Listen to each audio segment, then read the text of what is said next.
There is a principle of power in every person. By the intelligent use and direction of this principle, man can develop his own mental faculties. Man has an inherent power by which he may grow in whatsoever direction he pleases, and there does not appear to be any limit to the possibilities of his growth.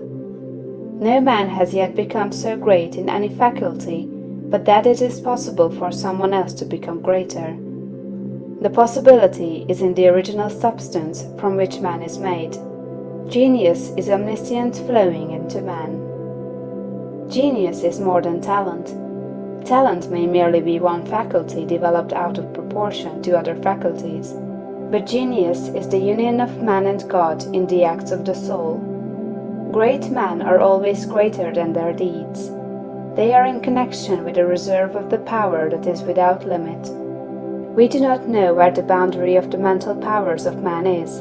We do not even know that there is a boundary. The power of conscious growth is not given to the lower animals. It is man's alone, and may be developed and increased by him. The lower animals can, to a great extent, be trained and developed by man. But man can train and develop himself. He alone has this power, and he has it to an apparently unlimited extent. The purpose of life for man is growth, just as the purpose of life for trees and plants is growth. Trees and plants grow automatically and along fixed lines. Man can grow as he will. Trees and plants can only develop certain possibilities and characteristics. Man can develop any power, which is or has been shown by any person, anywhere. Nothing that is possible in spirit is impossible in flesh and blood. Nothing that man can think is impossible in action. Nothing that man can imagine is impossible of realization. Man is formed for growth, and he is under the necessity of growing. It is essential to his happiness that he should continuously advance. Life without progress becomes unendurable, and the person who ceases from growth must either become imbecile or insane. The greater and more harmonious and well-rounded his growth, the happier man will be. There is no possibility in any man that is not in every man. But if they proceed naturally, not two men will grow into the same thing or be alike. Every man comes into the world with a predisposition to grow along certain lines, and growth is easier for him along those lines than in any other way. This is a wise provision, for it gives endless variety. It is as if a gardener should throw all his bulbs into one basket. To the superficial observer, they would look alike, but growth reveals the tremendous difference. So of men and women, they are like a basket of bulbs. One may be a rose and add brightness and color to some dark corner of the world.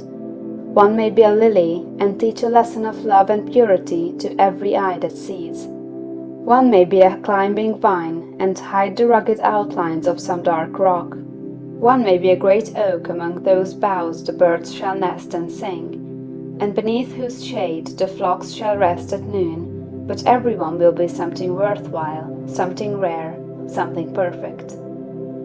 There are undreamed of possibilities in the common lives all around us in a large sense. There are no common people. In times of national stress and peril, the cracker-box loafer of the corner store and the village drunkard become heroes and statesmen through the quickening of principle of power within them. There is a genius in every man and woman, waiting to be brought forth.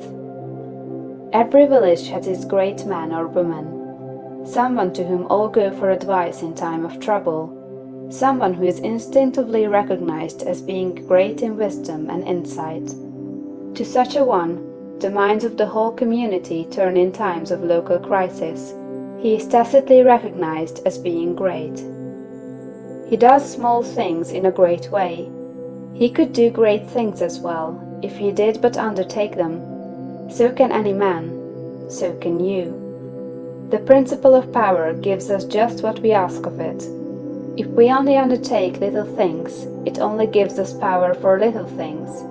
But if we try to do great things in a great way, it gives us all the power there is. but beware of undertaking great things in a small way. Of that we shall speak farther on. There are two mental attitudes a man may take. One makes him like a football. It has resilience and reacts strongly when force is applied to it, but it originates nothing. It never acts of itself. There is no power within it. Men of this type are controlled by circumstances and environment. Their destinies are decided by things external to themselves. The principle of power within them is never really active at all. They never speak or act from within. The other attitude makes man like a flowing spring. Power comes out from the center of him. He has within him a well of water springing up into everlasting life. He radiates force, highest felt by his environment. The principle of power in him is in constant action. He is self-active. He hath life in himself. No greater good can come to any man or woman than to become self-active. All the experiences of life are designed by Providence to force men and women into self-activity, to compel them to cease being creatures of circumstances and master their environment. In his lowest stage, man is the child of chance and circumstance and the slave of fear. His acts are all reactions resulting from the impingement upon him of forces in his environment. He acts only as he is acted upon. He originates nothing. But the lowest savage has within him a principle of power sufficient to master all that he fears. And if he learns this and becomes self-active, he becomes as one of the gods. The awakening of the principle of power in man is the real conversion, the passing from death to life. It is when the dead hear the voice of the Son of Man and come forth and live. It is the resurrection and the life. When it is awakened, man becomes a son of the highest, and all power is given to him in heaven and on earth. Nothing was ever in any man that is not in you. No man ever made more spiritual or mental power than you can attain, or did greater things than you can accomplish. You can become what you want to be. End of chapter 1.